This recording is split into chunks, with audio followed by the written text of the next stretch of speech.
सिंधु घाटी की सभ्यता यानी हड़प्पा सिविलाइजेशन दुनिया की कुछ सबसे पुरानी सभ्यताओं में से एक है। इस सभ्यता की संस्कृति कुछ हद तक हिंदू संस्कृति से मिलती है। उनका रहन सहन, मूर्ति पूजन और वास्तुकला के जो साक्ष्य हमें मिले हैं वो आज भी अस्तित्व में हैं, जो हिंदू धर्म में काफी देखने को मिलते हैं। तो आज की वीडियो में हम सिंधु सभ्यता के बारे में 10 ऐसी बातें बताएंगे जो आपको शायद नहीं पता होंगी। तो चलिए शुरू करते हैं। नंबर 10, वे अपने समय से काफी आगे थे। सिंधु घाटी की सभ्यता काफी आधुनिक और तकनीकी रूप से उन्नत संस्कृति थी। अगर आप उन शहरों को देखेंगे जो उन्होंने बनाए थे वे बहुत अद्भुत और चौंकाने वाले हैं। खासकर हड़प्पा और मोहनजोदारो। जिस समय दुनिया खाना बदोश का जीवन बिता रही थी उस समय उन्होंने पकी हुई ईंटों से अपने घरों का निर्माण करना शुरू कर दिया था। इन घरों को एक समूह में बनाया जाता था। ये घर इतने आधुनिक थे कि गर्मियों के समय ठंडक बनी रहती थी। कुछ इतिहासकारों का कहना है कि उस समय फ्लश वाले टॉयलेट का भी निर्माण हो चुका था। वे लोग स्वच्छता पर भी काफी ध्यान देते थे। उनकी स्वच्छता प्रणाली दुनिया की सबसे पहली स्वच्छता प्रणाली थी। उस समय के घरों में शौचालय, स्नानघर और सीवेज नालियां हुआ करती थी और सभी नालियां घरों की छोटी नालियों से जुड़ी थी और ये सारी नालियां शहर के बाहर एक बड़ी नाली से जुड़ी हुई थी। अधिकांश घरों में कुएं भी हुआ करते थे। हड़प्पा सभ्यता का सीवरेज और ड्रेनेज सिस्टम अधिकांश पश्चिमी शहरों की तुलना में अधिक उन्नत था।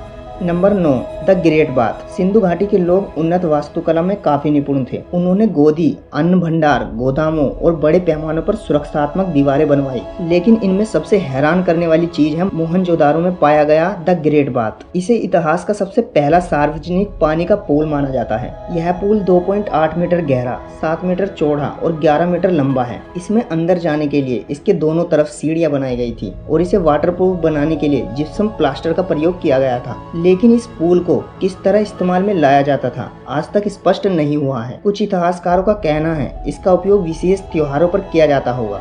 नंबर 8, महान शिल्प कौशल। सिंधु घाटी के लोग धातु विज्ञान में बहुत निपुण थे। सिंधु घाटी के लोग तांबा, कांसा, सीसा और टीन जैसे पदार्थों का उत्पादन करते थे। लेकिन अभी तक वहाँ लोहे के प्रमाण नहीं मिले हैं। सिंधु घाटी की सबसे प्रसिद्ध कलाकृतियों में से एक है लड़की की कांस्य प्रतिमा। यह प्रतिमा कई आभूषणों से सजी है और उसका बायां हाथ लगभग पूरी तरह से चूड़ियों से छिपा हुआ है। वहाँ पर इतनी सारी चूड़ियां पहनने का रिवाज आज भी भारत के कई हिस्सों में प्रचलित है। सिंधु घाटी ने सीप नक्काशी सहित हस्तकला में भी नई तकनीकों का विकास किया। इनकी पाई गई मोहरों में से सबसे प्रसिद्ध मोहर पशुपति मोहर है, जिसमें जानवरों से घिरा हुआ एक व्यक्ति बैठा हुआ दिखाया गया है। इसे कुछ विशेषज्ञों द्वारा हिंदू भगवान शिव के अवतार पशुपति को माना जा रहा है, लेकिन यह भी अभी रहस्य बना हुआ है। नंबर 7, उन्होंने व्यापार में पहचान करने के लिए मोहरों का इस्तेमाल किया। सिंधु घाटी सभ्यता ने उन दिनों में मेसोपोटामिया और मिस्र के साथ व्यापार भी किया था। इतिहासकारों का मानना है कि उन्होंने व्यापार के लिए पहिए परिवहन का भी इस्तेमाल किया होगा। वे जब व्यापार करने के लिए जाते थे तो वे सामान पर मिट्टी लगाकर उस पर मोहर लगा देते थे, जिससे पता चल जाता था यह सामान कहाँ का है। इस मोहर पर कुछ जानवरों के चित्र तथा उनकी अपनी भाषा में कुछ लिखा हुआ है और यह भाषा अभी तक डिकोड भी नहीं की जा सकी है। नंबर 6, बटन की खोज। अगर हम आपको कहें कि वे बटन तथा आभूषण बनाने वाले पहले व्यक्ति थे तो आप यकीन नहीं करेंगे। सिंधु घाटी के लोग शिल्प कला तथा वास्तुकला में काफी निपुण थे। उनके सबसे महान आविष्कारों में से एक है बटन। ये बटन हड़प्पा सभ्यता में काफी मात्रा में पाए गए हैं, जो लगभग 5 से 6000 साल पुराने हैं। इन बटनों तथा मनकों का उपयोग आभूषण बनाने में भी किया जाता था और कीमती पत्थरों के आभूषण सिर्फ उच्च वर्ग के लोग पहनते थे। गरीब लोग मिट्टी से बने मनकों के आभूषण पहनते थे। नंबर 5, खेल। कई इतिहासकारों का कहना है कि सिंधु घाटी सभ्यता के लोग खेल और खिलौने काफी पसंद करते थे। सिंधु घाटी सभ्यता में एक शतरंज नुमा खेल भी पाया गया है। यह एक पत्थर है जिस पर बहुत सारे खाने बने हुए हैं। यह दर्शाता है कि सिंधु के लोगों ने शायद शतरंज का एक प्रारंभिक रूप खेला हो। इसमें इस पत्थर के अलावा एक पासा और क्यूब के आकार के पत्थर भी पाए गए हैं, जो बताते हैं उन्होंने पासे का आविष्कार भी किया होगा। इसके अलावा एक बैलगाड़ी और मिट्टी की गुड़िया भी पाई गई हैं।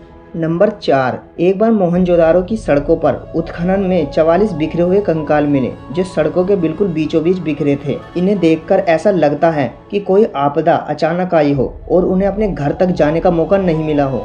जब यहाँ खुदाई हुई तो सभी कंकाल जमीन पर आड़े टेढ़े पड़े मिले, जिसमें एक पिता, एक माँ और एक बच्चा शामिल था, जो अभी भी हाथ पकड़े हुए पाए गए थे। कुछ इतिहासकारों का कहना है कि इन लोगों को अन्य लोगों की हिंसा को सहना पड़ा, लेकिन क्या हिंसा का कारण था यह अभी भी रहस्य बना हुआ है। नंबर 3, पहला दंत चिकित्सक सिंधु घाटी सभ्यता में पैदा हुआ था। सिंधु घाटी के लोग दंत चिकित्सा को भी जानते थे। यह 7000 से अधिक वर्षों से चलन में है। सिंधु घाटी के लोगों ने हड़प्पा काल की शुरुआत में इसका इस्तेमाल किया था। 2001 में पुरातत्वविदों ने पाया कि सिंधु घाटी के लोगों को प्रोटोडेंटिस्ट्री का ज्ञान था। अप्रैल 2006 में मेहरगढ़ में एक मानव दांतों की ड्रिलिंग का सबसे पुराना साक्ष्य मिला था। पाकिस्तान की एक साइट पे वयस्कों के 11 ड्रिल किए गए जबड़े भी मिले थे।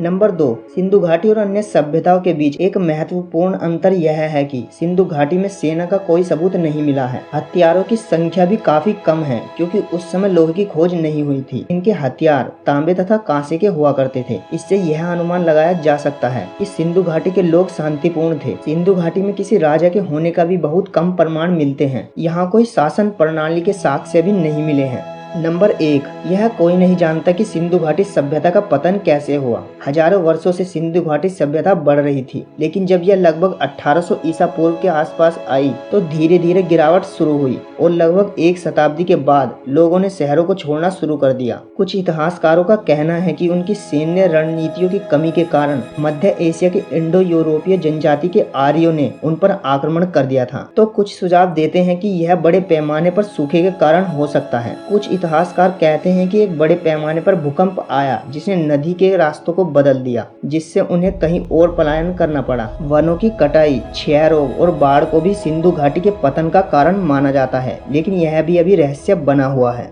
तो दोस्तों, ये थे सिंधु घाटी सभ्यता के बारे में कुछ ऐसे तथ्य जो आप नहीं जानते थे। कुछ इतिहासकारों का यह भी कहना है कि सिंधु घाटी सभ्यता के लोग हिंदू संस्कृति के थे। अगर आपको ऐसा लगता है तो कमेंट में जरूर बताएं। अगर वीडियो अच्छी लगी हो तो वीडियो को लाइक तथा शेयर जरूर करें और चैनल को सब्सक्राइब जरूर कर लें ताकि हम आपके लिए ऐसी इंटरेस्टिंग वीडियो बनाते रहें। Thank you and good bye.